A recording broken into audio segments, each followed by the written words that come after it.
Hi, are you an Amazon Prime member? Do you have 5 minutes? Then you could support us with $5 a month for free. Head to escapeartists.net/Twitch for a walkthrough.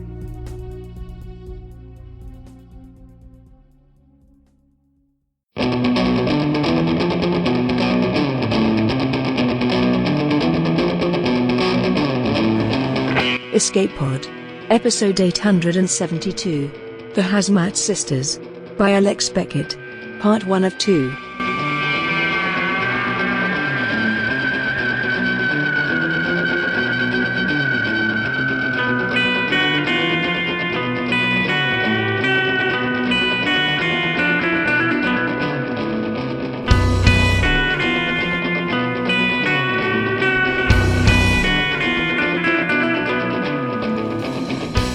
Hello and welcome to Escape Pod, your weekly science fiction podcast. I'm Valerie Valdez, your host for this episode. Our story this week is The HazMat Sisters by Lex Beckett. It was first published by Asimov's in July 2021. It will be presented in 2 parts. Toronto author and editor Lex Beckett frittered their youth working as an actor and theater technician in southern Alberta before deciding to make a shift into writing science fiction. Their first novella, Freezing Rain, A Chance of Falling, appeared in the July-August issue of the Magazine of Fantasy and Science Fiction in 2018, and takes place in the same universe as the HazMat Sisters, as well as their novels Dealbreaker and Game Changer. Lex identifies as feminist, lesbian, genderqueer, and married. An insatiable consumer of K-dramas, mysteries, and true crime podcasts, they can be found enthusing about these and other topics on Twitter at LXBeckett. Our narrator, Amy Kelly, is an award-winning Southern writer with an eclectic range of screenwriting and ghostwriting credits. She graduated from Georgia College and State University with a BS in Art and Marketing, and went on to earn her MFA in Creative Writing from Full Sail University. Her self-published novels include the Southern dark fantasy series, American Spectre, and the Gullah horror novel, Everlasting to Everlasting. They can be found in paperback on Amazon and downloaded on Kindle. She currently resides in Sumter County, South Carolina. Now get ready to embark on a long and difficult quest through dangerous territory, because it's story time.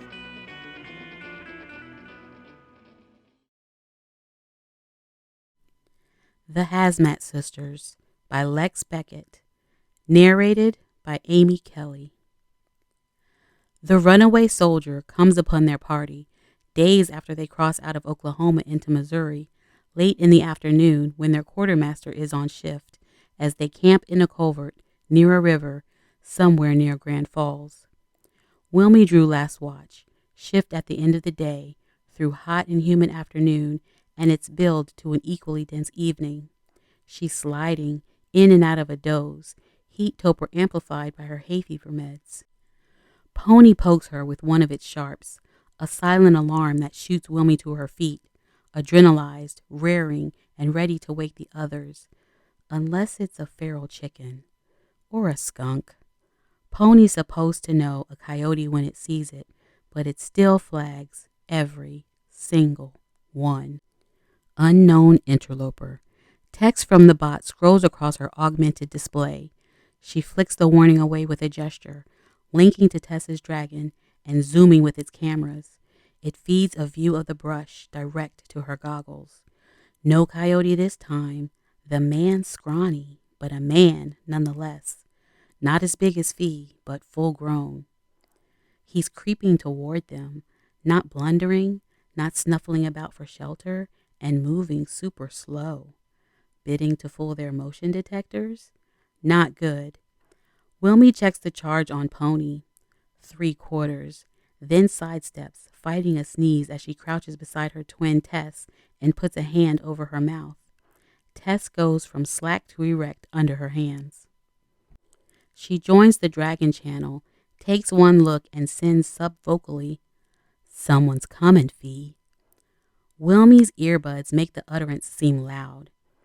Fee, their fearless leader, rolls deeper into the culvert they've claimed for the night's camp. "Secure the mule." Wilmy obeys, triggering a clattering furl of shield over Mule's chest-mounted solar panel. Pony collapses into a pile of dull silver spaghetti, camouflage mode, pretending to be broken chain-link fence scattered in grass. Dragon rises another 3 meters, propellers whirring lustily as Tess, emitting a cheerful spray of happy face emoji, cues up a trank dart. Wilmy sneezes, adding to the noise. The man pauses, just short of the clearing. Fee lights up an arrow across the group's shareboard, indicating the bug-out trail they established when they made camp. Tess slithers up 2 pegs they banged into the base of an American elm, climbing into its sparse coverage. "Call him out," Fee orders Wilmy, scrambling. "But your helmet." "I just need a second." The older girl lunges for the helmet, with its opaque, light-bending visor and advanced tactical screen that lets her pass not only for an adult, but for corporate security. "We see you," Wilmy shouts. "Come on out." The man steps forward. Maybe he gets a look at Fee's face before it vanishes under the screen, and maybe he doesn't. By now, Tess has dropped to the ground again, working her way along the banks of the river, flanking him. The man puts his hands up. "Steady, Girl Scouts. I come in peace." Wilmy scans him. He's a fair hair, old-looking, stubbly, yellow-gray beard, and lots of ugly freckles. His nano-silk coverage is thin. Bare patches of chest show under his much-abused bulletproof vest. The primer is running in safe mode. Basic black tights without even free apps like knee pads or pockets. A glitch? Or is he hiding something? "Casting woos," she subs to the team channel. "Don't get distracted." Fee's voice is tight. Probably she didn't get her face hid fast enough. She has her hands behind her back. By now, her mother's telescoping baton will be fisted in her left. She's got her toes up against the pile of apparent rubble that is Pony, in case it comes to a real fight. "Ready a fireball." Wilmy opens Mule's dangerous goods drawer, pulling a handful of putty napalm out of her bag of tricks and installing a fuse. She keeps running the woo spell, unless this guy has friends, in which case, face it, they're probably all bagged and tagged. He's outnumbered. Tess rustles in the brush, giving him something to think about. Dragon whirs above, extending their scan perimeter. "I'm alone," he says, guessing their thoughts. "What do you want?" Fee can do a good impression of her mother's voice, deep, authoritative. That sound of Chiquisa sends a stiletto of grief into Wilmy's chest. She sucks lip over teeth, fighting another sneeze, and tastes blood. "Just making sure you girls are okay. Need anything? I got food." Tess's voice floats back from the trees. "Oh, he's a humanitarian." "You're such a good guy. Why sneak up?" Fee agrees. "All girls." He's got a gosh darn twang to his voice that suggests he grew up in Texas. "You always this suspicious?" By now, Data have come back from his clothes. The primer is running a pretty good firewall. His OS is definitely military grade. But Wilmy's Mule has cracker software downloaded from the world's foremost online retailer and media monolith. She runs comparisons, trying tools in her spellbook against his security. If she gets in, she can reboot his uniform, literally showing his true colors.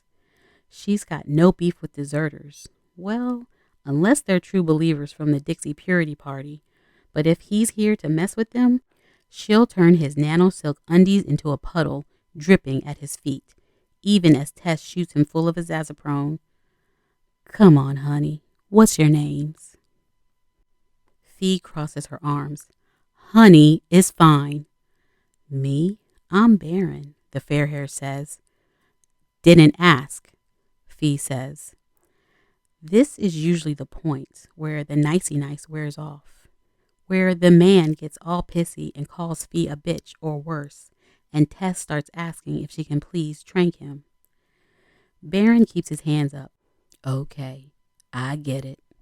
You're badasses, and you don't want for nothing. I'ma leave. Tess makes another intimidating rustle, shaking the hell out of a willow tree. He reaches into his satchel.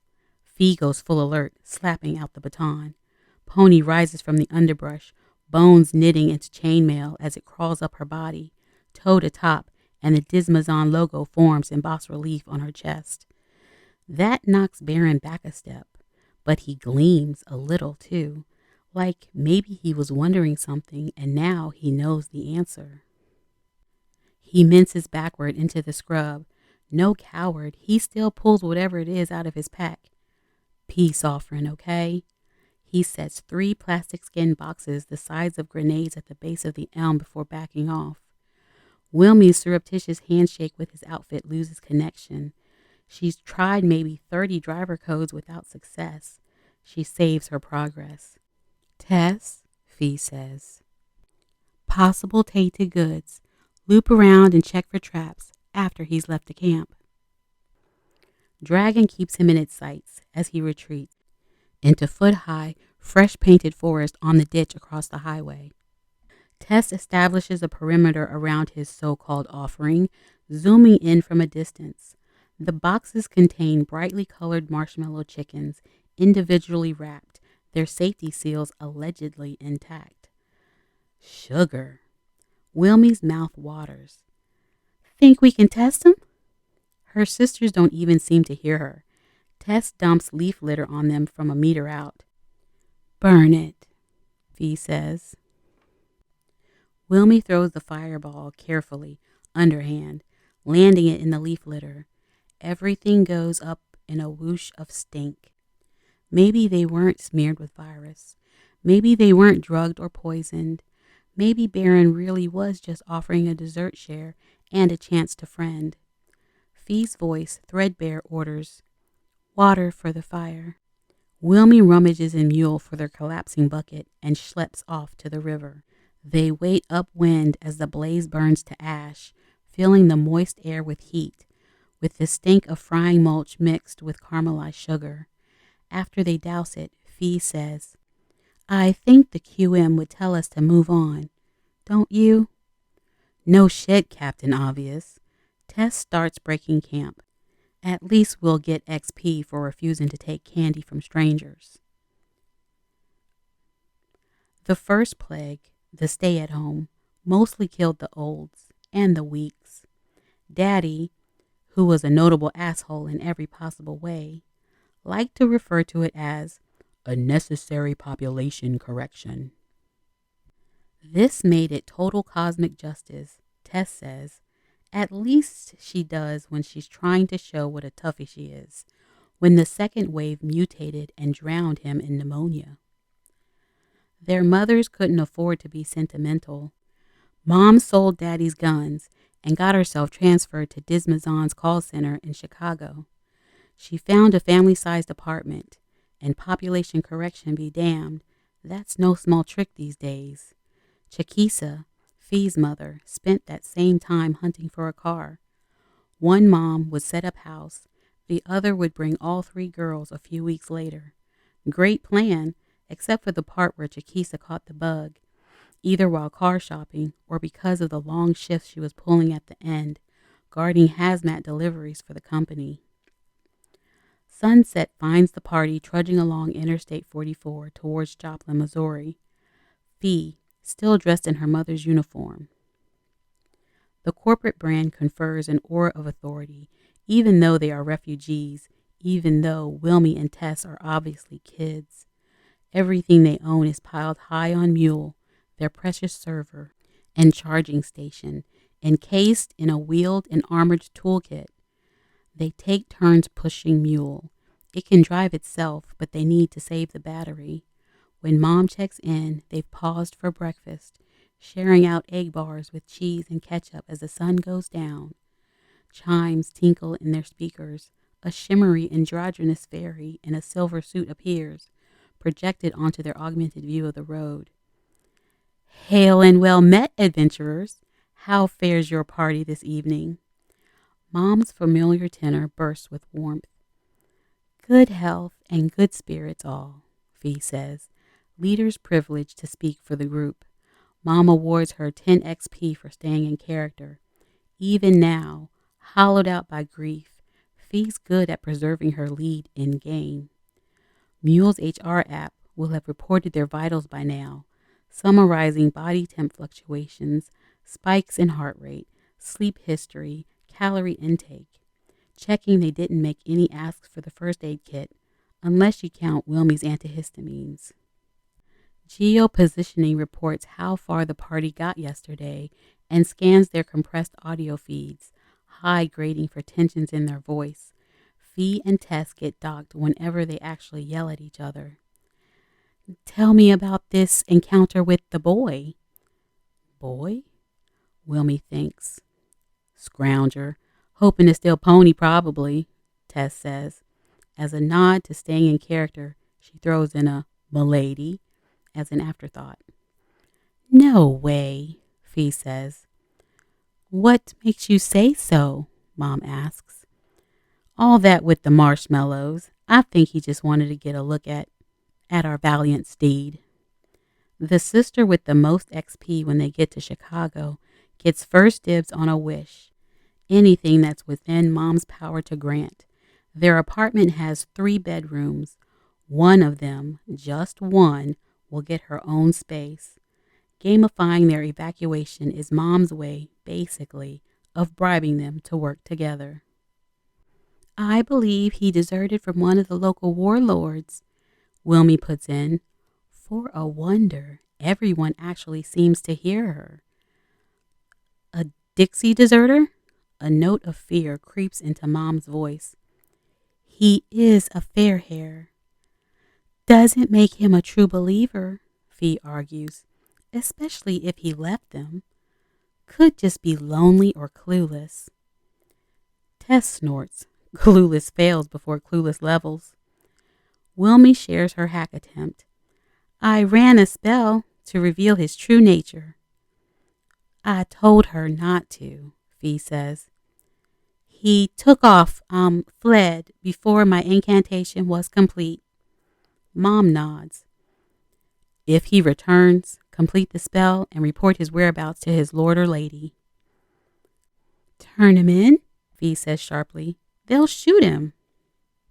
Wilmie imagines it, a hail of bullets from an autonomous gun platform punching through flesh. She shakes the unwanted image away. Mom puts the quest in their sidebar. With luck, he'll stay away. You all did well to treat him with suspicion.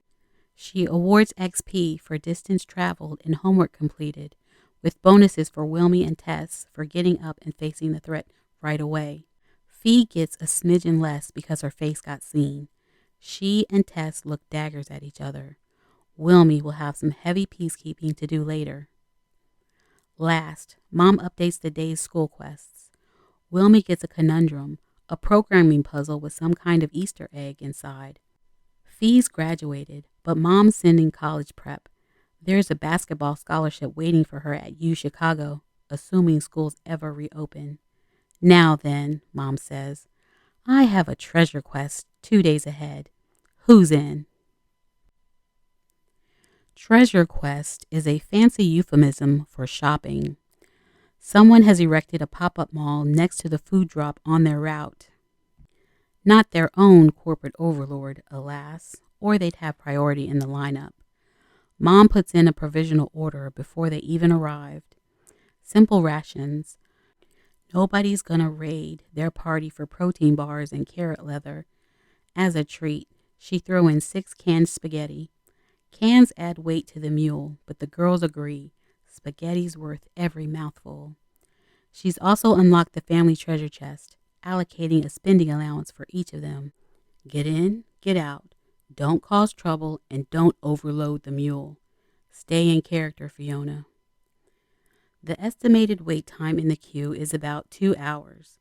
Fee's dressed in her dead mom's corporate cot costume, wide casting Chiquisa's ID and the HazMat courier certificates on her visor. Wilmie and Tess aim for a look that says they're too tough to mess with and too boring to target for robbery. Arriving at the end of the line, the girls arrange themselves, The usual 4 pandemic-approved meters behind the party ahead. A fair-haired mom-dad-baby trio. The man is carrying a homemade weapon, a baseball bat with nails driven through it. Unwelcome mental image, the Papa Bear swinging it, makes Wilmy flinch. Fee puts a comforting hand on her back. What'll we buy? Tess answers promptly, stingers. Not for the party, for yourself. Stingers, she repeats, edge in her voice. Tess loves her trank darts. Gum, maybe. Do they have gum?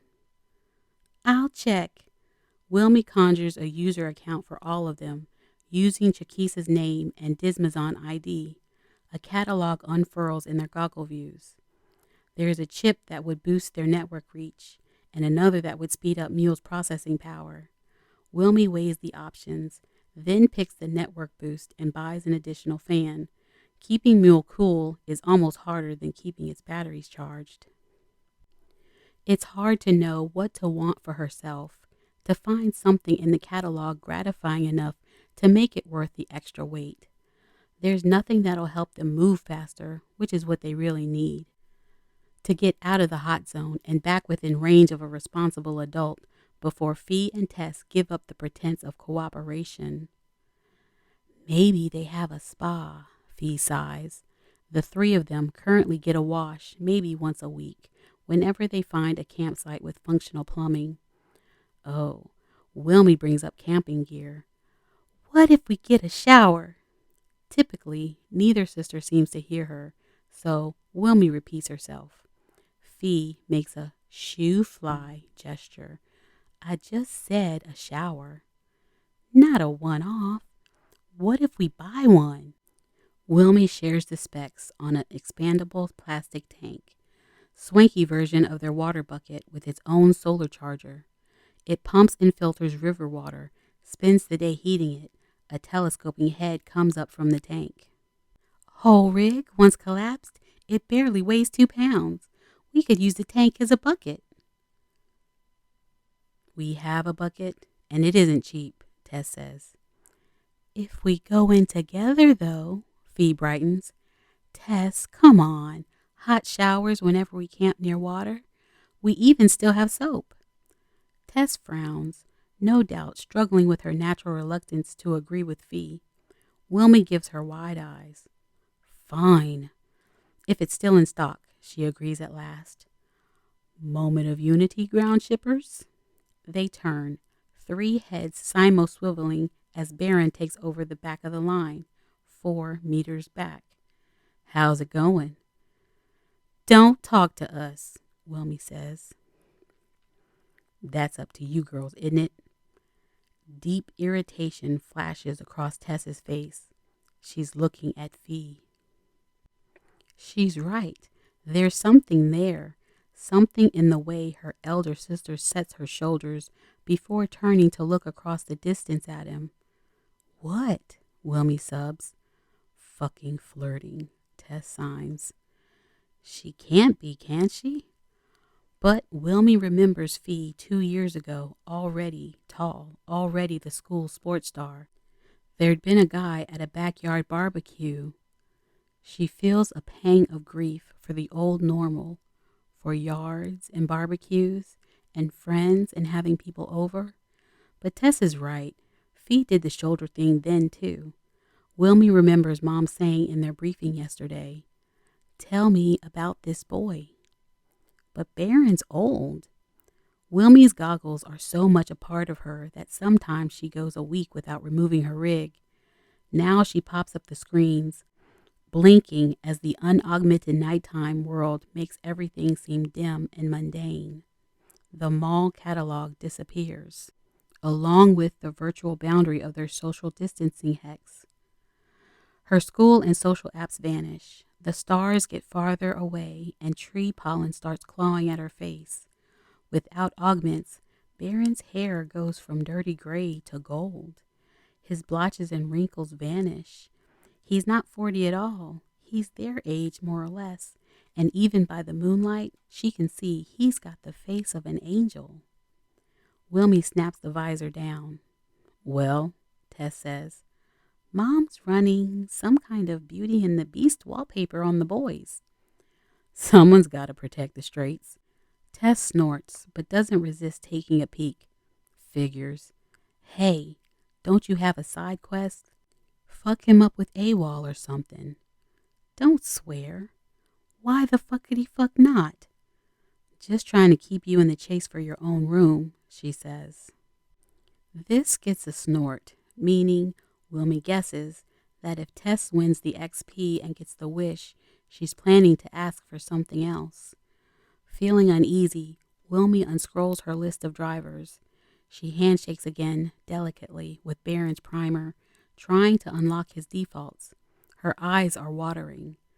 Tess subs in channel abruptly. The Callums are up ahead. I'm gonna go say hi to Patty.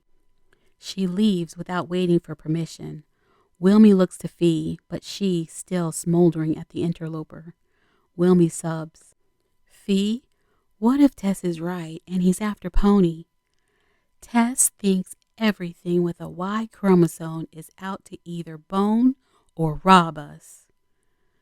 Doesn't make her wrong. Cries near the front of the line interrupt them. The blonde Papa Bear up ahead raises his improvised mace, moving frantically. His partner manhandles a Kevlar cape around herself and their infant.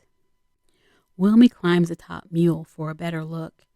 It's a couple big drones incoming, and some of the other shoppers have mistaken them for gun platforms. Skittish civilians break from the line, fleeing for the dubious shelter of the trees. Wilmy? False alarm, Fee. It's tree planters.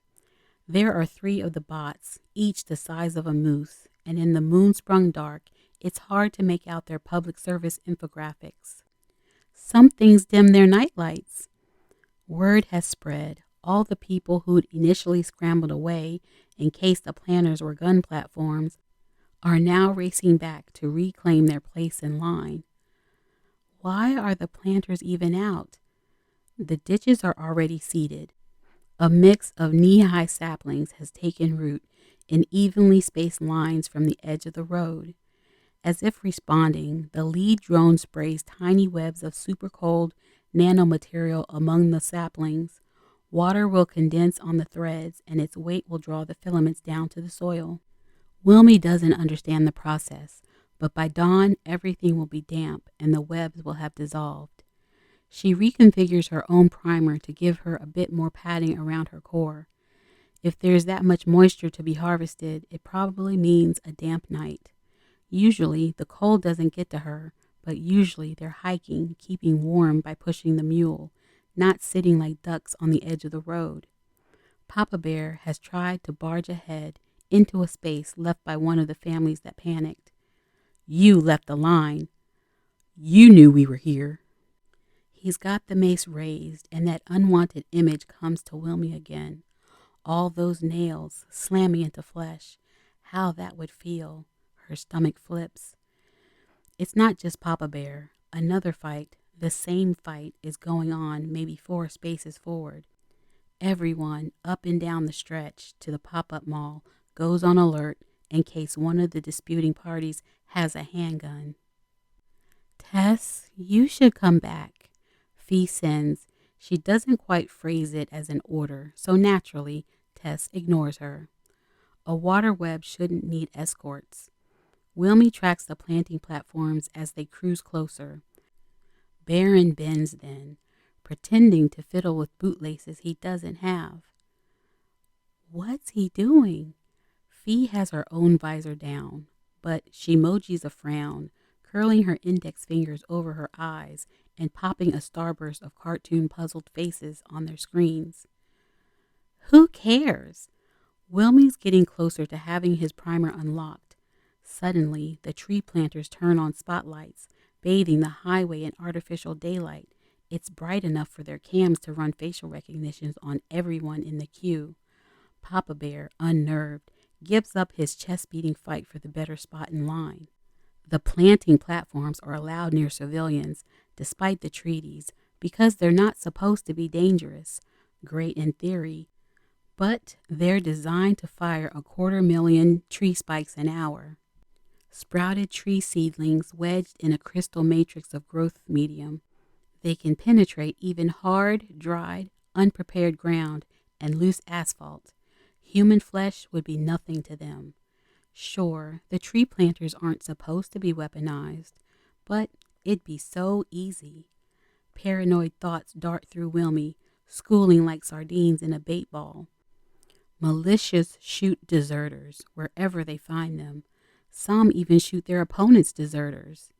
Suddenly, Fee strides over to Baron's hex, defying Mom's social distancing rules, like times 1,000. Wilmy finds herself deeply shocked. So's the server and mule. Their border turns from yellow to red and flashes about 60 violations. You better hope this doesn't just work in old movies, Fee tells Baron, almost purring. She forgot to switch out the shared audio channel. She tips her visor up, exposing her own face, and she pulls Baron up from his pretense of shoe tying into an embrace and then into... It's so gross. Wilmy can't look away. Baron gobbles on her sister's lips happily enough, putting his hands into Fee's hair, obscuring both their faces. Ugh, tongues now. Wilmy does turn away.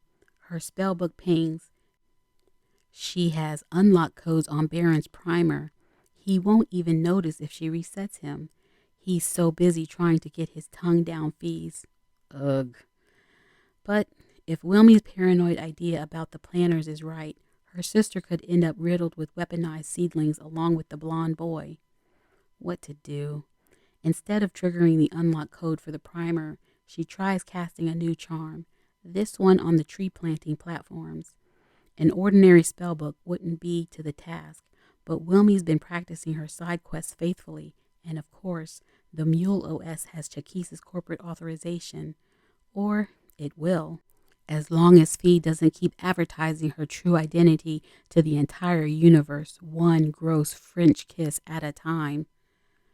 Hacking the platforms is at least a decent way of keeping busy as Wilmy avoids the horror of worrying that she's going to see, and then never unsee, Baron making a grab for Fee's boob. Tess turns up beside her. You hack Dragon settings? I can probably land 2 darts in his back. Don't tempt me. When the platforms are a good 5 meters past them and they're well out of the spotlight, Fee pushes the boy away. Light move with her fingers, like she's setting a volleyball. He stumbles backward, trout gaffed. She slaps down her visor in one smooth move and turns on her heel, walking away like he's nothing. Honestly, it's the coolest thing Wilmy has ever seen. Don't come near us, Tess says as she steps back into their hex. You've got plague now. They immunized him, Fee says, sharing close-up footage, a ring of dates and barcodes tattooed on Baron's gross, dirty neck. New flu bug every month, Tess mutters. Oh, and you didn't snorkel Patty when you went up line to visit her? Fee snaps. I'm setting Dragon to double trank him if he comes near any of our tech, Tess says, just so you know. Dragon won't repeat fire unless Wilmy overrides his safety settings. They both look at her. Hey, she puts up her hands. If we trank him to death, I can't turn him in for the XP Mom offered. Fee snorts. Couple of murder twins. Somehow, this is the funniest thing that ever happened in the history of ever. The planters wheel around a curve in the road. Wilmy loses the connection midway through her attempt to hack them, and all 3 girls fall into gales of laughter. It's been so long, it almost hurts. The shiny new shower comes with their food order, a package of government-issue food and goods packaged in nanosilk that will serve as a top-up for their primers. With it comes a moisture-wicking towel Fiona insisted they add to the cart. Tess somehow shoplifts a brick of caffeinated gum during the pickup, papaya-flavored, a bit cloying. It's light, laced with vitamin C, and definitely tastes better than road dust. They walk off the night and make camp at dawn near a stream. Wilmy plays the others to a standstill in math drills, which wins her first crack at the shower, and as a bonus keeps them from coming to blows over it. She fills and filters the shower tank and then keeps waking up all day checking its status bar. Whenever she gets restless, Fee reminds her, "It'll ruin it if the water's just lukewarm." So Wilmy waits for the ping. A couple hours before sunset, it comes. The girls scan the camp for interlopers and randy deserter boys. And then Wilmy runs a conversion app on her primer. Her onesie unravels, leaving her naked to the sky as it transforms into an opaque screen. She sets it to run a defrag routine, expelling hair and bits of grit before she removes her goggles. Then, solemnly hanging up the sprayer, she steps onto the shower's floor mat, leaning onto the foot pedals. Hot water sprays over her, enough of a jolt that she squeals.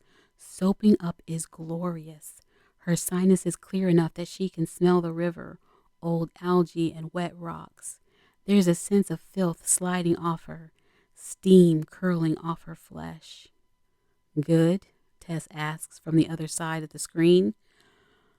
"Bleepin' heaven."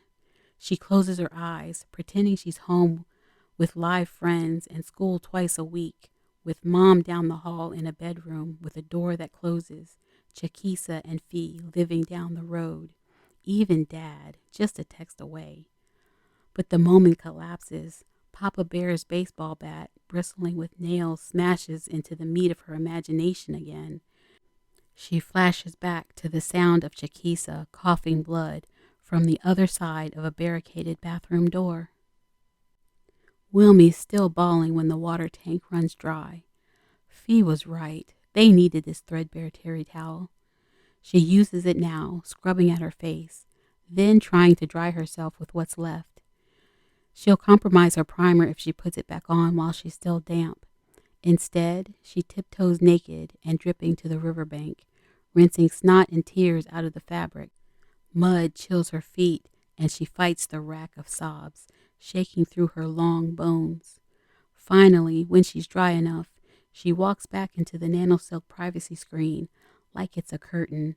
Her clothes flow over her, leaving her barefoot, tights stopping at her knees so her muddy feet don't contaminate them. As her clothes transform back into a jumper, she faces her sisters who haven't even noticed her meltdown. Remounting her gogs, she signs for their attention. "We need to talk." Keeping the conversation off their mics without Mom noticing is a process. Wilmy has to hack their rigs first, so they don't log the loss of haptic feedback when the girls take them off. Pony and Dragon have to be fully powered up and on red alert, just in case someone sneaks up on them. If they talk for too long, Mom will see discrepancies in a battery audit. Quick and dirty, that's the ticket. 2-minute meetings max. Fee opens. "This better not be you dinging me for that kiss." Wilmy says, "No ding, but it is about the gross lip smacking." Tess can't resist. "Why did you? He's cute, I'll give you that. But he'd seen my face, remember?" They fall silent for a breath. Wilmy says, "Are you saying he blackmailed you into—" "I'll report him right now." Tess snorts. "You think I won't?" "No, he didn't make me kiss him. I initiated, remember? But yeah, he could report me, us, cause trouble, lose the corporate ID." Fee shrugs. "As they used to say, business and pleasure." Wilmy fists her hands. "Okay, but what about why he was hiding?" Fee looks puzzled. "Tree planters aren't supposed to be hunting deserters, you stupid jock," Tess says. "Name calling," Wilmy says. They ignore her. "It's against like all the treaties." "Like you're an expert." Fee was so wrapped up in getting her smash on that she forgot what she was protecting Baron from. "Were they after him specifically?" Tess says, "Would they give that much of a shit about one draftee?" Not unless he's someone important, Wilmy says. Or stole something important. Fee rolls her eyes. He's not after Pony, Tess. Tess says, that boy is a dirty taker. Fee cracks papaya-scented gum. Takes one to know one. Wilmy steps in before fists come up. Question is, do we tell? And who? Their timer chimes, 30 seconds left. Wilmy, can you prove one of the militias hacked the tree planting platforms? Fee asks. Well, I can log on to the agricultural network, maybe, when we're near the right kind of bots. With the upgrades I just got Mule, it might be possible. Meanwhile, there's no proof, nothing to tell. Wilmy signs. Yes, because that's about the size of it. We're out of time, says Tess. Fee passes out their goggles. All three of them re-rig. Check in with the primer. No pings on Dragon. Ponies found a coyote 100 meters away. They reset everything, and Wilmy fiddles their offline timers so they don't all three come back online at once. Then she takes an antihistamine. Her ass will be dragging for 24 hours, but her ears are ringing and she itches all over. Nothing to tell. Fee's right. Tess, break camp, Fee says. Don't forget your homework. Act normal for now. In other words, keep working the problem. And in the meantime, what the quartermaster doesn't know won't hurt them.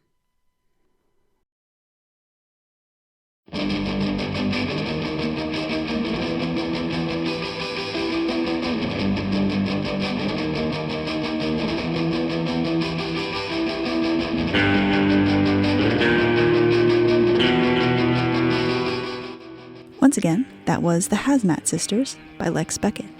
Stay tuned for part 2 next week. Escape Pod is part of the Escape Artists Foundation, a 501c3 nonprofit, and this episode is distributed under the Creative Commons Attribution Non-Commercial No Derivatives 4.0 International License. Don't change it, don't sell it. Please do share it. If you'd like to support Escape Pod, please rate or review us on Spotify, Apple Podcasts, or your favorite app. We are 100% audience supported, and we count on your donations to keep the lights on and the servers humming. You can now donate via 4 different platforms. On Patreon and Ko-fi, search for Escape Artists. On Twitch, we're at EA Podcasts. You can also use PayPal through our website, escapepod.org. Patreon subscribers have access to exclusive merchandise and can be automatically added to our Discord, where they can chat with other fans as well as our staff members.